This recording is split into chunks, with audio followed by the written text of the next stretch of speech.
And welcome into the Bobby Carpenter Show on this Football Friday, Schlegs. It's always the best day of the week. It is cold. It is blustery here in the state of Ohio, and probably will be fairly similar tomorrow in West Lafayette, Indiana, as the Buckeyes will be taking on Purdue.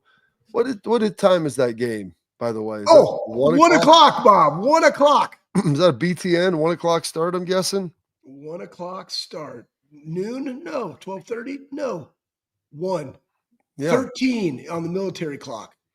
1,300 hours? Oh, 13, that's when we're starting, okay? Yep. Okay. Well, Buckeyes, so that'll be the start time. Rutgers, I've heard is trending to a 3:30. UCLA is going to be a night game.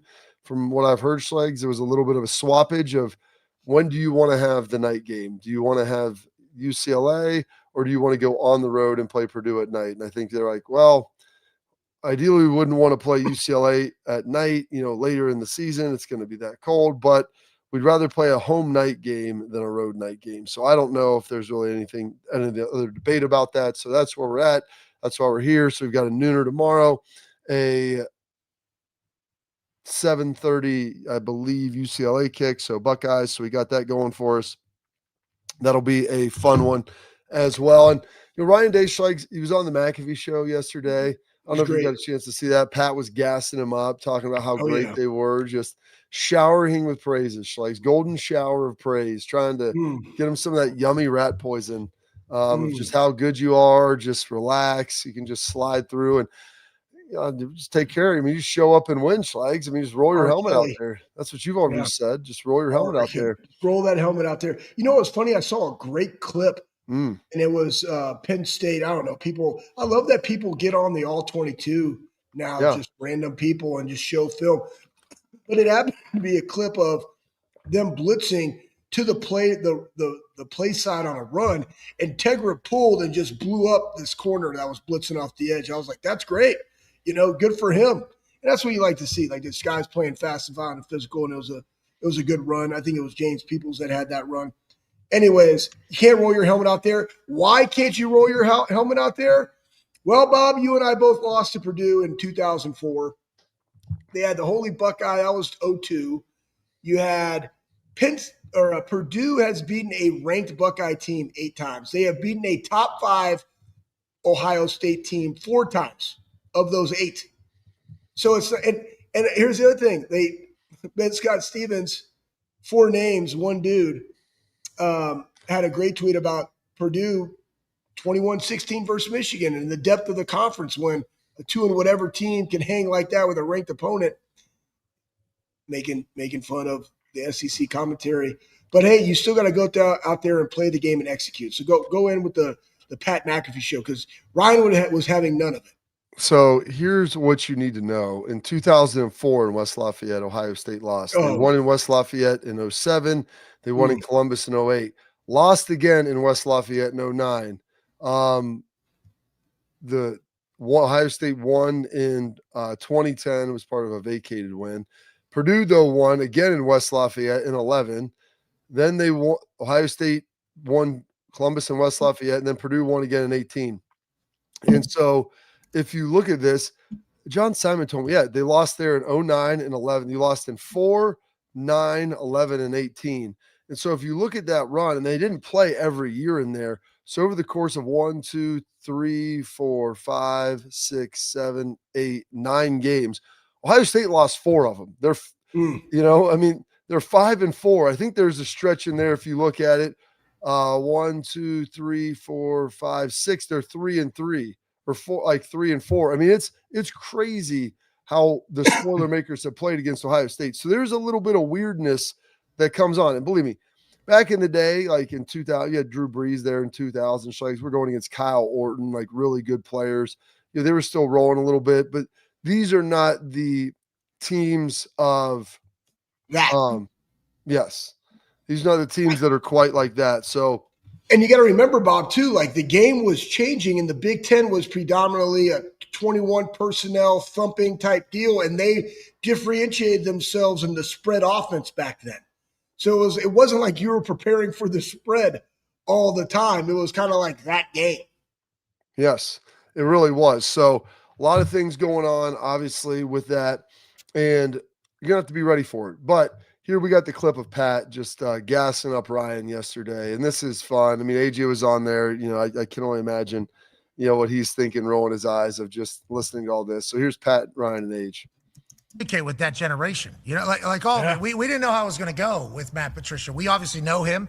I think we know him very well, have a lot of respect for him. We all appreciate the hell out of him. Obviously, the play call, Seattle Seahawks, New England Patriots, is one of the most legendary defensive play calls in the history, or defensive stands in the history of ball. But when it went to Detroit, how it went, and now he's going to college, especially with the Belichick stuff, how will it work out? It's been awesome seeing him smile. It's been awesome seeing him enjoy football. You too? Have you been enjoying it a little bit more this year? Like I say, fun is winning.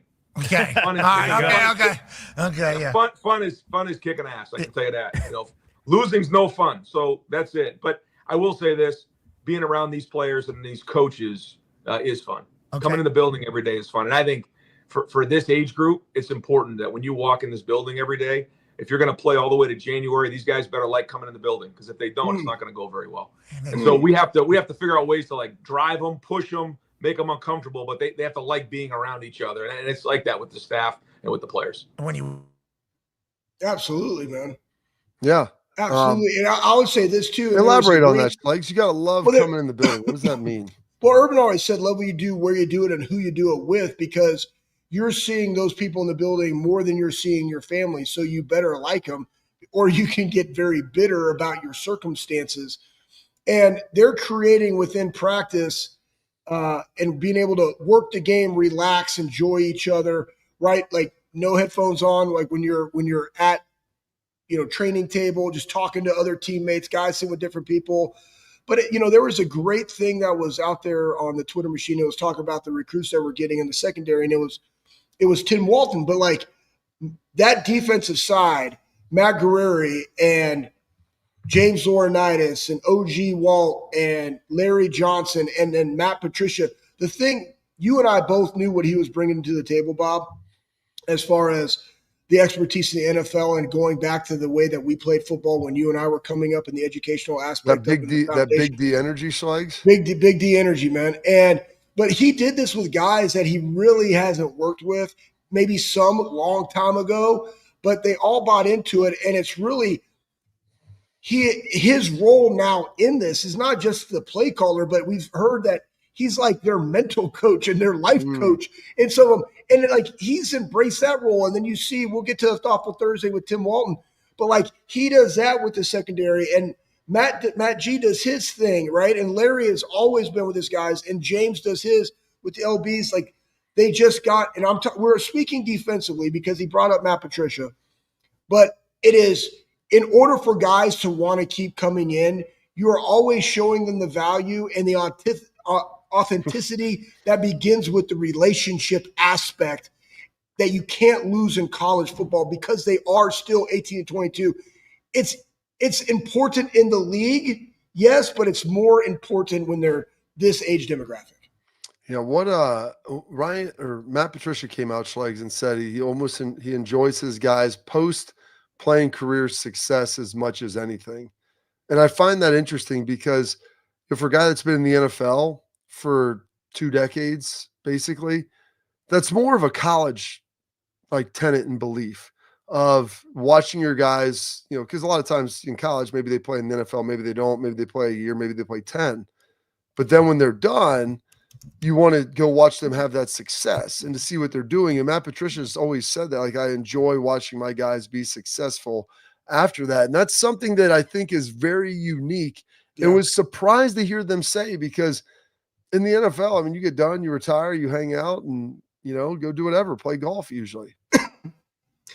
Excuse me. Oh, I think it's very similar. Doing some vapes over there, Schlegs? Oh, man. Let me see. Do I have any coffee? I need some energy drink. No. I think it's kind of similar when you look at what Mickey Marotti has done, right? Or coaching trees that you've seen in college. And, Nick Savage is at Ole Miss, and Anthony Pirelli is at Tampa Bay, and Brad Boucher is at Toledo, been there for a long time. And Kenny Parker, who's there now, was at Rutgers. And there's a lot more, right? You want to see that growth and have those conversations.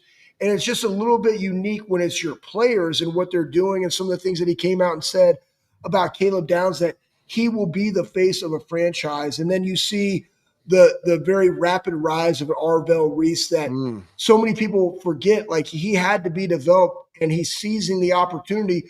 But it was because of his work ethic over the 3 years that he was here to get to this point. And then Matt can use them in the best fits possible. And you're seeing K-Mac put up nose guard numbers that we haven't seen in a long time at Ohio State. And defense, like, the craziest thing is, you're not hearing a lot about IGB or Jermaine Matthews because they're just locking people. Like, they're not throwing the ball over there. Why? Because we are the highest pressure rate, non-blitzing on defense than anybody in the country. That's amazing.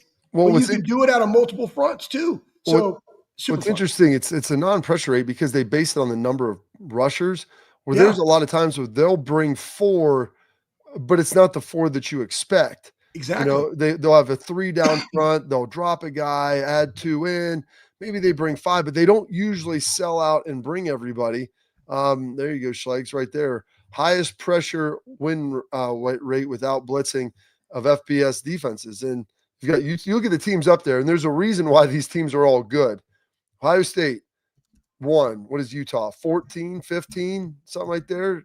Missouri, they're in a CFP caliber team. Oklahoma, right there. Like Louisville, when you're able to do that, Miami, they've got a really good defensive line, because that means you have a good defensive line.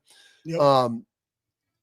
And also you're able to run games, and maybe your defense is a little exotic. And I think we've seen, Schlegs, some of that. Every team is in the top 25 as per Pat outside of Hawaii. So thank you, Mr. Pat McGuire, for giving us that little inside nugget. But that's in Wake, but that's pretty darn impressive.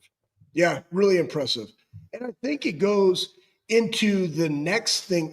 One, before I get there, it goes into the educating and the understanding of the foundation and the principles that is all defense, which I think he does at an elite level. When you're a highly intellectual guy, and this is the art of coaching, this is the art of leading. Are you speaking from experience in that? I don't know. But the art of coaching is everybody learns differently. I was a high rep guy, note-taking guy, very visual, had to put pen to paper, and I was able to process it. But I could also memorize like where that was on what page and where that look was, and that set me up for success to play faster than I was, because I was not fast. So, but he has done a great job of educating these guys wherever they are to understand the concepts, to allow you to be a little bit exotic, though the principles are the exact same. That's why they're able to have success and rotate through guys. But that goes into the next thing, Pat, which is Ryan Day chasing efficiency and being able to turn up the gas, which he said. And that's the efficiency on defense, right, Bob? Like, you can be really efficient regardless of what personnel they throw at you. Defense is the defense. I'm matching that with this personnel, but I can still run all of the same things just with different personnel, and they all know it, which allows them to play fast, which allows the adjustments to be the exact same. There is no gray. When there's confusion, there is delay. Sir Topham Hatt. But you look at what you can't giggle at that. All right. So, but when you look at what Ryan Day talked about, Ryan Day said Ohio State's offense is chasing efficiency. Ryan Day in Wonderland? Is that what it is called? No. Is Matt Patricia Sir Topham Hatt in this analogy? Oh, I can see that. Who's the little rabbit? Who's the little rabbit that talks? In the show? I don't know, man. I haven't seen those. I just remember Hunter used to have Percy and Thomas, and I had to build those tracks, and I'd be in there. Oh wait, I thought Sir Topham Hatt was in Alice in Wonderland. You're talking about Thomas the Train. Yeah, Thomas. Maybe Matt Patricia's Ringo. Maybe he's Ringo Starr. Maybe that's what there is. Confusion and delay. Anyways, so go back to that thing, Pat. So what Matt Patricia is doing defensively, okay, Ryan Day offensively, they are chasing efficiency through high levels of execution. What is an example of high-level execution? That's 20 of 23, okay? 4 touchdowns, more touchdown passes than incompletions. But what does that also do? It means that we're working the game. We're hitting the things that we got to hit when we want to hit them. We're controlling the clock. We're eliminating possessions. We're slowing the game down. It goes back to what we talked about, that at the end of the season, Ohio State will have played an entire game less than the number 15 on that list, which bodes well as you play a 16-game season, Bob. 17-game season, including, well, if they have a bye, then it would still be 16 into a conference championship game. What does that do? It allows you to be healthy, but it's the efficiency, knowing that they can turn up the gas when they want to. They can play with tempo when they want to. They can do it out of a multitude of personnels when they want to. And whereas a fan, you're like, why aren't you throwing up 55 points? We don't have to, because he said it at the beginning of the year. Julian Saint's responsibility was to win the game. That is professional football at the college level. It really is. It's good stuff there, Schlegs. I like you articulating all of that. We'll dive in a little bit more to some of this, because we talk about playing slow, and we've talked about the statistical leaders with Carnell and JJ and how good they've looked and all of the numbers they've put up and everything like that. But what's interesting is there's been other guys that we would quote Schlegs say that's kind of suffered maybe with these issues, because they haven't run the number of plays and there's only one football to go around. And so I want to touch on a little bit of that next. And then also there was some big news out of Madison, Wisconsin, for potentially what the future of that program holds. And could their head coach, former Buckeye Luke Fickell, be on the move, or will he be given some more time? We'll talk all about that here coming up next on the Bobby Carpenter Show. But first, I want to tell you about our friends over at FanDuel, Schlegs. It's NBA tip-off week, and FanDuel, it's your home for live betting. So even if you miss the start of a game or you want to ride the hot hand, FanDuel has live bets on everything from who will score next to fourth quarter comebacks, or you can pull yourself out, Schlegs, and always hit the under. Plus, you can even combine your live bets into the same game parlay. That's an SGP for a shot at a bigger payout. However you want to play, now is the perfect time to join, because FanDuel is giving new customers $300 in bonus bets if your first $5 bet wins. So just visit FanDuel.com/bigplay today. Play your game with FanDuel, official sports betting partner of the NBA. Must be 21 older and present in Ohio. Must be 21 older and present in Pennsylvania. First online real money wager only. $5 first deposit required. Bonus issued is non-withdrawable bonus bets, which expires 7 days after receipt. Restrictions apply. See terms at sportsbook.fanduel.com. Gambling problem? Call 1-800-GAMBLER.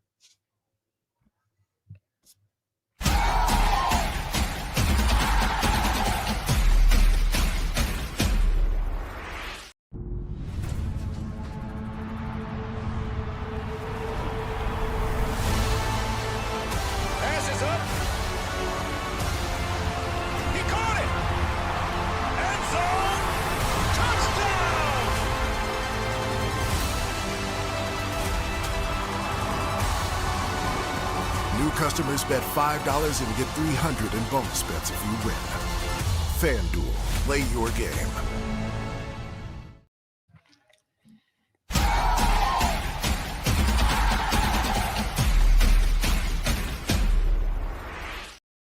All right, welcome back into the Bobby Carpenter Show. We were talking a little bit, Schlegs. I mean, obviously, Jeremiah Smith, Carnell Tate, 55, 39 receptions. Both of them have over 700 yards, 9 touchdowns, and 7 touchdowns, respectively. So they've been getting it done in a big way. Do you know who the third leading receiver is at Ohio State?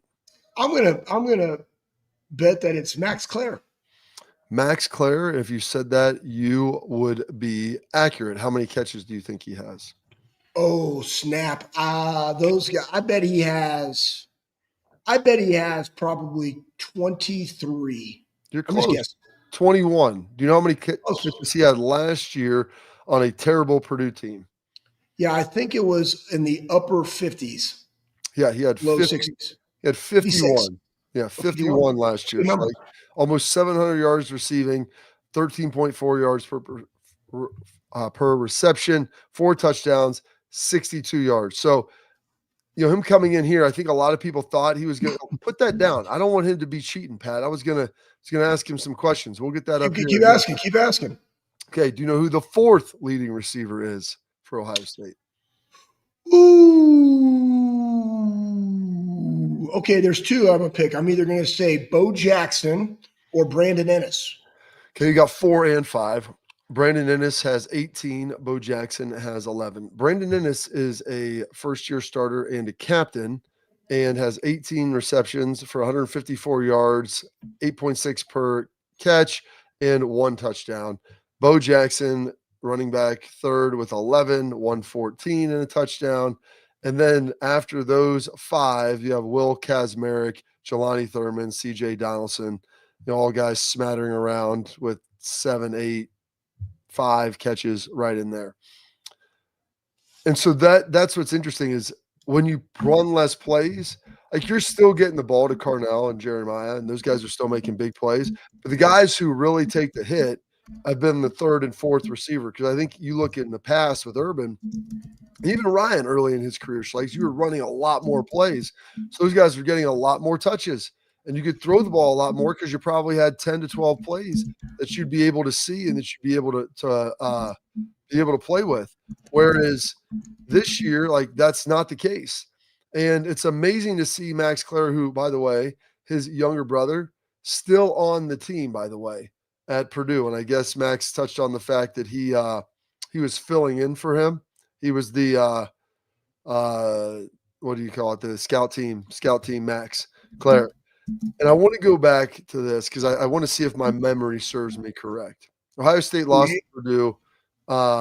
Yes, Legs, you're super loud with you. I'm super loud. I'm sorry. Or you're no, typing. Pat. No, hey, everybody on the chat. Can you hear me typing? Because no, you can't. I can hear you typing.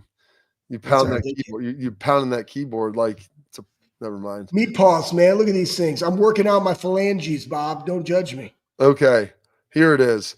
In 2018, this was Ryan Day's first year at Ohio State. He was the offensive coordinator. It's the year they lost to Purdue over there, 49-20. And I threw this out. Do you know how many passes Dwayne Haskins threw in that game? Well, it was unfortunate. That was the game where that young man who had cancer, they did a whole thing on ESPN. I totally remember that. I'm going to say Dwayne Haskins threw that ball probably 40 to 50 times. We had 49 completions. So okay, so 60 something. You're close, but still not quite there. 73 passing attempts. Oh my gosh, we could not run the football then. Amazingly, though, they still managed 25 rushing plays. So you had almost 100 plays on offense. So you juxtapose that, Schleigs, with what you're running right now. They threw it 73 times. I don't know if Ohio State's run 73 plays offensively in a game this year. So so just think about like the reception volume and yard count and everything that's going there. I mean, yeah, there were 49 receptions in that game. 49 Schleigs in a single game. I mean, it's absolutely crazy to look at that. And so you juxtapose that to kind of how they're playing right now. And that's why Urban said, like, we can turn up the gas when we need to. Like, and I believe that. Like, they don't need to go play crazy fast right now. And that's what people start pulling out Indiana and their margin of victory. And look how they're blowing out this team and blowing out that team and everything else. I don't think Ohio State, Ryan Day, don't care about that because he goes, and it's awesome. He said, one of the quotes that you can be in a 3-possession game. He's like, before I've been on teams where that doesn't feel real good. He's like, here, you're up 3 possessions. He's like, you feel really good about life because your defense is good and the tempo and pace that you play with takes care of everything. Well, I'm going to ask you a question from the chat. And by the way, the chat says, no, they can't hear me typing, but they can hear the hamster running on the wheel that is in my mind. I thought it was the hamster that's crawling around trying to. Nope. They didn't go there, Bob, unlike you. So question is this, what about the backups? What about giving them live bullets? You know, if you score more points, et cetera, play a little faster, you get more opportunity for those guys. How do you feel about the development? You've been at practice a lot more than I have. How do you feel about that, Bob? It's like, okay, but we also got to develop those guys when called upon that they can respond with live bullets and that kind of necessity versus the development straight up at practice when you're trying to be efficient offensively. What is your thought? Oh, so that's the balance. And some of the younger guys are playing more special teams and maybe they don't get in there quite as much. And you watch, Quincy Porter come in, like, dude, you get a chance to go make a couple catches, go make a couple catches. Whoever's coming in, run the ball or to catch it. And, Christian Bennett got a touchdown last week? Yeah, Penn State. BC, baby. BC got one last week. He was the 4th one. Wait, is it Bennett Christian or Christian Bennett? No, BC. He's BC. Yeah, Bennett Christian. Yeah, I said it correct. Okay. Bennett Christian got a touchdown, and they threw him in there, and he got some action. They've been rotating some guys, and yeah, you might want to do that. But here's the thing. You're also exposing yourself to more reps and plays, even when you're getting younger guys in. And so people see more of what you do. There's a greater risk for injury at everybody's position, and you don't want to get your young guys hurt. And so you would like to maybe get some more reps, and I agree with that. And I know Rogers in the chat's trying to say Pettijohn needs reps, and he is accurate in saying that. And he will get reps. Like, this is a game this week where you should be getting Riley Pettijohn more reps because you should have things kind of cleared up and in the house by halftime. I don't know what the over-under is for Purdue scoring, but if they get more than if they score double digits, I would be very disappointed with this offense. They can't really throw the ball. They run it. The running back is out. Running back is out. And I'm gonna say this, Bob, and I want you to touch on it. Say it, Schlegs. Julian Saint had a great quote about every day you go to Ohio State, you have to show up with your A game. He was not alluding to game only. It was to practice. I think that's the differentiator for them. Ryan Day said this, and Pat, if you want to throw it up while I talk about it, you can. It's his vision of practice. Go ahead. I highlighted it on the Doomajig. And I'm just going to tell you, Ryan Day said this, when you come watch practice, it should look like the best practice in the country. I feel like when I'm out there coaching and someone comes to watch practice, they should watch the best coach in America, the best three technique, the best slot. That's our job every day. I was just talking to another professional athlete about their team. I was like, that's what it has to look like. That's development. When you're going in goal line tackle, you're like, well, you got to see it under the lights. Guys, there's no brighter lights than under the lights of your position room with your teammates watching, right? Like, that's the teams that are led by the players are the best. And I understand kind of what you're saying, but Ohio State competitively in the building is an anomaly in and of itself, and how they structure their practice and how competitive they are all year. Think about last year's offensive line. Most of those guys didn't get reps until it was go time, and they stepped right in, and they grew as they played. There is never enough plays, right? Like, boom, Josh Simmons goes down, right? Zen goes over. He goes down. Donnie, you go over. Dominates, right? I think Austin, you're in. Seth, you out. Carson, in. I think that's a product, Schlegs, of them having those insanely competitive Tuesday practices where they get out there and you're mixing up the groups, who's going against whom. And I mean, honestly, you're getting better work probably at Ohio State as a backup offensive lineman or a backup defensive lineman. When you rotate and you're going against the twos and ones and things are blended, you're getting better work there than you probably would in a game. I understand the lights and, being able to do it in an actual game setting, and that is important. But if you can go play and perform against Ohio State quality players, because there are not any Purdue quality players on Ohio State. The guy who was there, Max Clare, came to the Buckeyes. So you've got to make sure that you can go show them that, and that's big time. That's big time ball, and it's a huge deal. So hold on. Do I have a second? I want you to bottle that thought for the folks. Can't. You're going to bottle it, Schlegs. You're going to bottle that thought. I love you guys in the chat. We're going to come back. Yes, we're going to get to that here in a second. I want to tell you about our friends at XSport, parents and athletes, protect what matters most. With XSport Mouthguards, trusted by professional athletes, designed by an NHL team dentist. XSport Mouthguards are officially scientifically tested to absorb those high-impact hits, protecting both your teeth and your brain. XSport Mouthguards, they feature 3 layers of advanced protection, including a patented use of carbon fiber. They custom 3D print that bad boy to your grill for more protection, better performance, max comfort, clear communication, so you can focus on the game, not the gear. Don't take chances with your safety. Visit xsportguards.com/Bobby to save 15% on your order. XSport, protect what matters most. Schlegs' thought and what's going on up in Wisconsin coming up next.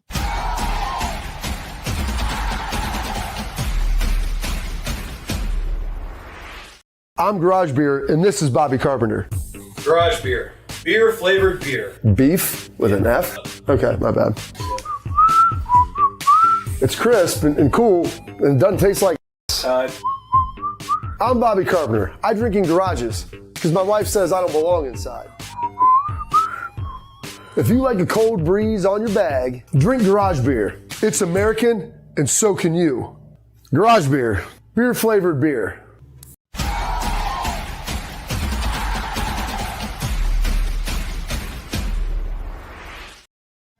All right, Schlegs, let's hear what's going on in the hamsters that's trying to escape.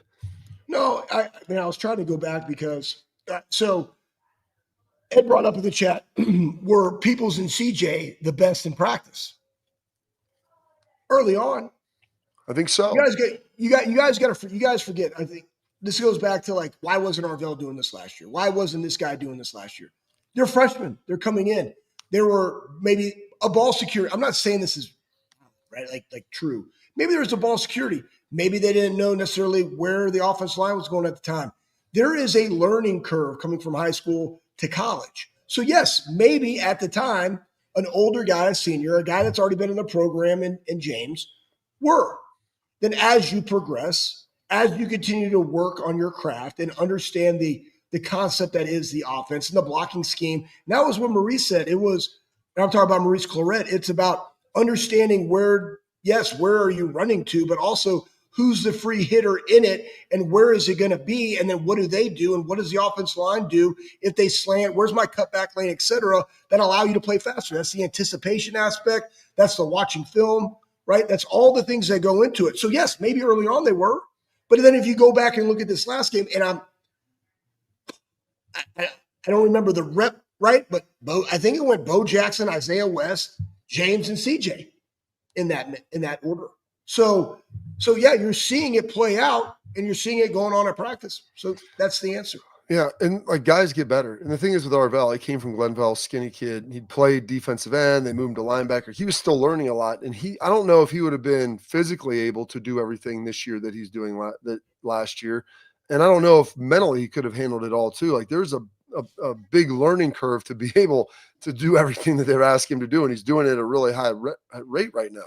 And I think people forget how much Cody helped that room last year because he knew everything. He was the lead. He was a communicator. Simon. He does. He has a huge head. And then Sonny even. Well, why isn't he doing it? He went from safety to linebacker to all three positions at linebacker.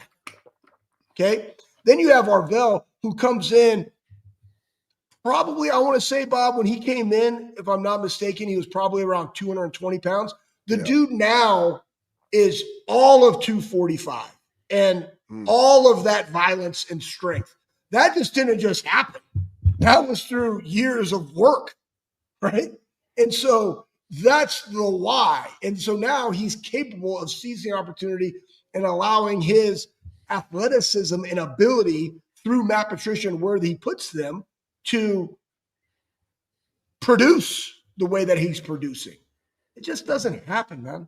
I think that's the one thing that people just, I don't know if it's a lack of understanding. I equate to business. You're not going to come in and know everything that business is doing. There is going to be a learning curve. If you are a sales for somebody and you've never sold their product, it's going to be, man, I got to get in the weeds of this product offering. They're not expecting you to be the king ding-a-ling of sales in your first freaking quarter. They might expect it at the end of the year because of why they're paying you, but there is going to be a learning curve. Buckeyes. There you go. I appreciate that, Schlegs. That was good, though. I love y'all's questions, by the way. Really, they're good questions because they're relevant. And it's things, Schlegs, that sometimes we take for granted because you see it all the time and you understand how that development works. And I always remind people, it was a lot better the day I walked out of Ohio State than the day I walked in. Amen. And that's the beauty of it. You're a more intelligent football player. You've learned a lot. You're more experienced. You're physically bigger and stronger. And part of it is like you're just psychologically in a better place. You've done a lot of really hard things. You've tried, you've failed, you've tried and failed, you've tried and succeeded and like had to work through all of that stuff. So you're just in a much better mind space. So, I mean, my freshman year, you're a wreck. And then your sophomore, you grow, you start playing a little bit more. And then hopefully you continue to grow and your opportunity and role grows with that. And that's what we've seen with Arvell. We've watched that now with Carnell Tate, who has been great this year. Took him a little bit of time, Schlegs. I used to call him, Slim Shady over there because he was so skinny. I'm like, buddy, we got to put some mass on you. He's like, man, I want to be fast. I go, but wouldn't it be great if you could be both big and fast. How about that? How about that combination? And then JJ got there, and I'm like, I mean, that looks pretty good. I mean, when guys try to jam you, it's like, pow, and you knock their hand down and keep running. So you can have both of those things, and it's been great to kind of see that and watch how that's all developed. Here's a really good one. We'll get more of these in the tailgate talk. You want to put the fix thing up there, Bob? Yeah, let's wait. Let's take a quick break. We'll do that in our headlines. Pat's talking about my transfer email. We got to tell that story again. Let's stay positive today, Pat. We don't need to go negative. Speaking of positive, our friends at Backer, unbelievable gear. And it's the time of the year where you need it now. I mean, it looks sunny. The wind gear looked great. Now it's time for the rain and the cold. I'm going to have my Backer raincoat on for the Friday night football tonight, as it is going to be rainy. If you're going to the game tomorrow, or in Purdue, you're probably going to need it too. They've got great cold gear. It's awesome. All the function and features you want. As good as it looks, it feels even better on you. And it's got free shipping right now. And boom, if you're listening, promo code all caps BOBBY at checkout. And what's that going to do for you? Well, that's going to get you an extra 10% off of your order. Christmas time, it's almost here, folks. Middle of November, so make sure you lock in and get your Backer gear ready to go. We got our headlines coming up next.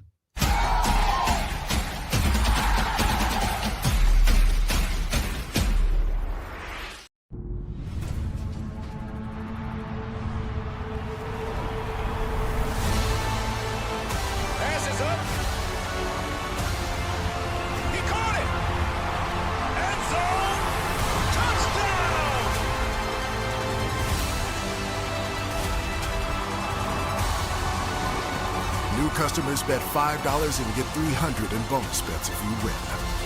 FanDuel, play your game.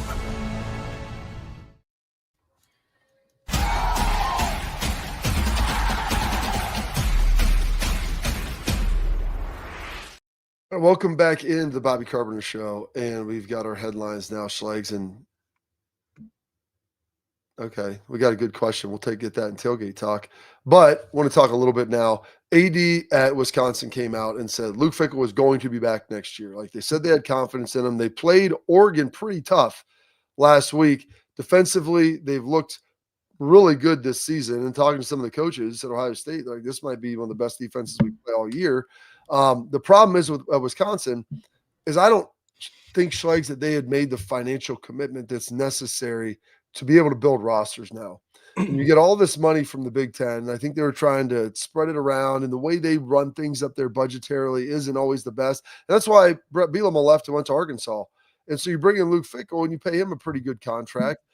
But the reality is, like, if they were going to fire him, I think they had, I don't know, him 13 or 14 million on a buyout. And it's like, well, instead of firing him, why don't you take some of that money that you would have used in a buyout and actually invest it into your players and trying to get some guys to come in, trying to bring some recruits in, bring some transfers, and then also getting your best players to stay. And if you're able to do those things together, then you might be able to win. And, you know, he didn't forget how to coach, man. He may have tried the dairy raid and it didn't work, you know, so you have to pivot and it's hard to regain that momentum, especially in a place like Wisconsin. It's a developmentary program, but they've got a good strength coach up there. You know, our guy Brady Schlegg's doing a good job. Brady, Olentangy. Yep. And they've got a good situation, a good setup, but you got to invest, man. You've got to have you've got to have the dogs, the players to be able to do it. And so hopefully now with this renewed commitment to football, they'll be able to start climbing the ladder. Plus, Schlegs, they had one of the most difficult schedules that you would have found anywhere this year. And I don't think they don't have Alabama next year. I know that. Well, it's kind of like the same thing we talked about with Florida, Bob, but they were committing to do some things. And I think this goes back to when you are a coach and you're looking at jobs, and not all jobs are created equal.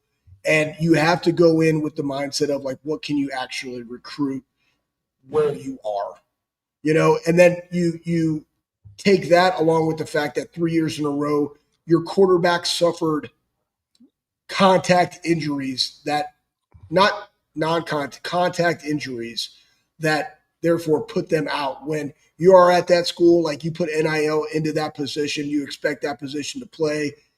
Contact injury, out for the year, 3 years in a row, terrible. So what is your identity? And we talked about it earlier, Bob, like Purdue's identity early on in the Big Ten with us, it was the spread. We didn't see a ton of spread. You knew in that game, it was like, hell, I'm just trying to get 8 tackles. I ain't getting double-digit tackles. I won't be running all over the field today, you know? But is that what you can really do at Wisconsin? It's like, no. We got to run. When you were your best, what did you do? 12 personnel, 21 personnel, 22 personnel, run the football and play great defense, old school trestle ball-esque, right? Field position, punt is the greatest play in football, right? That's kind of what they got to get back to. The most important play. Yeah. I can't. Well, my wife, Courtney, she goes, how about we change it to eliminate the punt? I said, I'm all for it. Okay. Only first downs. She's like, so that was great. It's good. It's good that they're doing that for Fig because we've seen 2 ways that people can go with this. They can be like, hey, we're going to fire that guy, bring somebody else in, and then give them the resources. Or we really like, and I think that's what the AD, I heard someone say this about the other day, that he really liked the alignment and the vision for the program, which matters, and continuity matters there. And so it's like, yeah, now we like that. That's the foundation. Let's support it now financially. All right. That sounds good, Schlegs. Right now, we're going to give you a little taste of this Buckeye trailer. Throw that up there, Okay, Pat. do it. Hey, look around, fellas. We're a brotherhood, man. Here we go, Yeah, Schlegs. let's go. It's so juicy. You ready to go? You fired up, man? Some sacks? You know what? Guys going? The best thing was, like Ed said in there, nobody's calling us soft anymore. You know, I mean, like, you know what? Yeah, you're damn right. It's fast and violent. And Well, but it's the way these guys. When you're that good on red zone defense and like 4th and 3rd down short yardage stuff like that, that's all about toughness usually. Like those are toughness plays. And Ohio State can run the ball now. They can pound it. And like, yeah, you go win a national championship. No, they can call you whatever you want, but they can call you champion Schlegs after that as well. All right, we're going to take a quick break. We got our tailgate talk. We're going to listen to our Thoughtful Thursday coming in there. Maybe we'll get to Brian Hartline and how these receivers are great, but they're also great people and some of the things they're doing to answer your questions coming up next.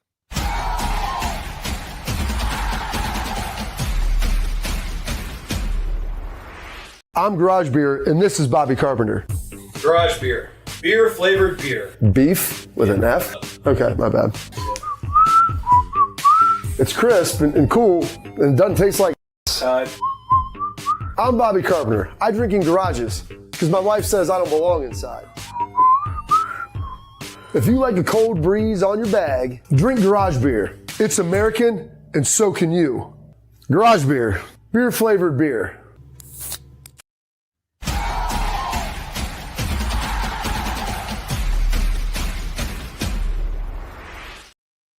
Yeah, Shakes, you want to know why Arvell Reese didn't play at Ohio State when he got here? Because this is what he looked like right there. Yeah, I gotta see. Hold it up there. I gotta blow up my screen because you're on my third part of my deal.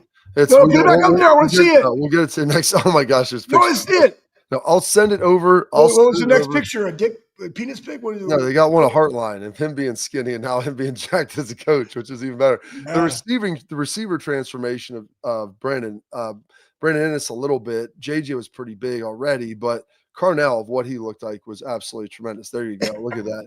That's why that guy didn't play. Look at that skinny little neck and those like skinny arms. I mean, come on, man. He ain't getting on the field. That's Carnell. All right, so that's that was really? Arvell. That was Arvell. Exactly, guy. I just want you guys to know. Wait, was that? No, that was not a receiver. That was Arvell, the linebacker. Yeah. And I go back. I even remember like Ryan Shazier when he walked in and weighed in 198. Super skinny. Super skinny. All right. So that's what people wanted to ask. One of the questions was, what is the easiest position for a freshman to play? I think it's on the perimeter. I think either cornerback or receiver, just because there's not necessarily the physicality. It's nice to be big out there and to be strong, but if you can run and you have poise, you can get it done. It's really hard to be a guy inside, man, because you're going against dudes and it is like a straight wrestling match all the time. That's why it's hard for linebackers, D-line, and offensive linemen to be able to get it. Schlegs agrees. Next question. So like teams can't cover our receivers. Why is a 70-30 pass run ratio a bad thing? And I would say I would add on to that, Bob. And I want to flip the question to you. And I would add on that, especially with the high level of completion percentage and execution from our quarterback. Why would you say that that's not necessarily a good ratio, or is it? Well, you got to be able to run the ball because there's going to be games where elements will be involved, and so I think that's part of it. You need to be able to. What does running the ball do for you, Bob? What does running the ball do for you? Controls clock in the passing game. Yeah, well, it sets up. If you can run it, they have to go single high. You can't double. You can't play shell on the outside. And that's what Ryan said. He goes, they want to double both guys. They'll go to a 2 shell. Then you have to work the middle with your tight end and slot receiver. You also got to be able to run the ball. And he goes, it sounds simple, but it's not easy. And which is true. Like it's all part of it. So that's a big deal. And being able to run the football, guys, sets up the play action or the RPO game because now you can get the ball in the perimeter in an RPO, right? Yes. That allows your guys to do what? Make plays in space on lesser athletes. That's the point of football. But you have to give them the eye candy. You have to say, I got to respect the run first. It creates the hesitation. If not, I'm just opening up and I'm playing Skelly. That's not what you want to do. Pascal. All right, we got our Walt with our Thoughtful Thursday. Yes. Here, we can fire that bad boy up, Pat. Thoughtful Thursday. This one is called Finding Myself. Finding myself. I had everything, but something was still missing. But when I put my trust in God, it just feels different. Had a long talk with myself and came to the conclusion that I'm my biggest problem and my only solution. We say we heal, but we still be hurting. We say we found ourselves, but still be searching. Give it all to God. Find your purpose. If you can't find peace, then life is worthless. I'm spitting that God flow, letting you know the Savior's coming. All the ones that counted me out, no longer saying nothing. That was a good one. He was talking. All right. That is it. As our guy, Walt, we're going to come back with Schleg's parting thoughts and side nuggets, which you're taking the Heartline story before it goes away. And then we're going to give you our scores for Purdue before we wrap up this Friday on the Bobby Carpenter Show.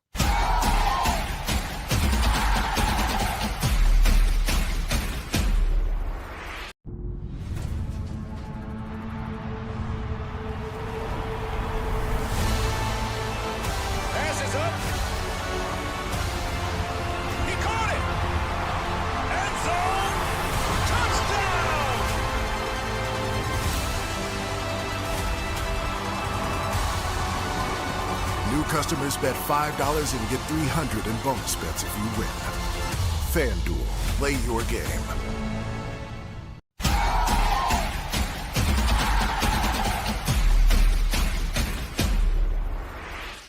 All right, Schlegs, here we go. Let's get our little spot with the Buckeyes doing some great things in the wide receiver position with our guy, Brian Hartline. Play it. It's not working. Okay, guess what? It doesn't matter. So basically, it was Brian Hartline taking the wide receivers over to the James. James just got, I think she was the CEO of the National Cancer Institute, like of the United States, which is basically the head king dingling of the world, Dr. Rathmel. She's at the James. Brian taking his players over there, understanding what it means to give back, understands the care and the amazing things that they're doing at the James. But that's also developing the total athlete, right? The man and the athlete. Go, Bob. All right. Now we go. We got scores, Schlegs. What are we thinking here for the Purdue-Ohio State game? I've got the Buckeyes. Let's call it 45-3. Yeah, that's a great. I don't know what I said this morning on the wake-up call on WCOL. I already forgot. That was at 7:50. Those are my people. But I think I did say somewhere in the range of 42-45-0 because Northwestern held them to 0, and I think we can hold them to 0. There we go. Let's hope so. Their point total is 8.5 on the over/under for FanDuel. So that would be under. I would take the under on that as well. We will take the over for getting a chance to see you guys on Monday. So stay locked in here on Big Play and the Bobby Carpenter Show.